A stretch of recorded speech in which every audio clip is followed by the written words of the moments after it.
Why was heraldry so important in medieval tournaments? Imagine a sea of shining armor and fluttering banners, all moving quickly in a noisy, lively arena. It's easy to get lost in the chaos.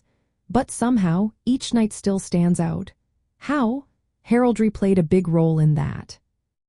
In medieval tournaments, knights wore full suits of armor that covered their faces and bodies. This made it nearly impossible to tell who was who just by looking. Heraldic symbols like coats of arms were painted on shields, surcoats, and banners. These symbols acted like a knight's personal signature.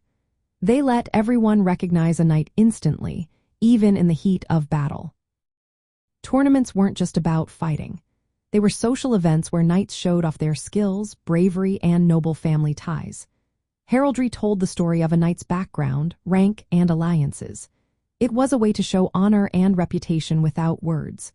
When a knight entered the arena, heralds, officials trained in heraldic rules, announced their identity. They made sure everyone knew who was who. This kept the event fair and organized. Heralds also helped manage the chaos. They kept records of coats of arms, issued challenges, and made sure rules were followed. As tournaments grew bigger, with hundreds of knights from different regions, this system kept things running smoothly.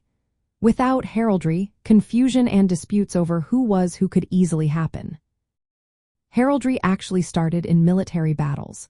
Soldiers needed quick ways to tell friends from foes in the chaos of combat.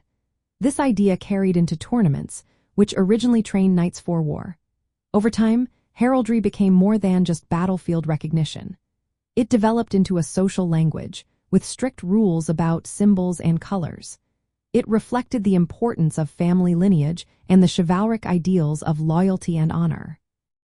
So, heraldry was vital in medieval tournaments because it made sure everyone could see who was fighting, who they represented, and what they stood for. It kept the event organized, fair, and a true display of noble status. It was a system that linked martial skill with social standing, making tournaments both exciting contests and grand displays of chivalry.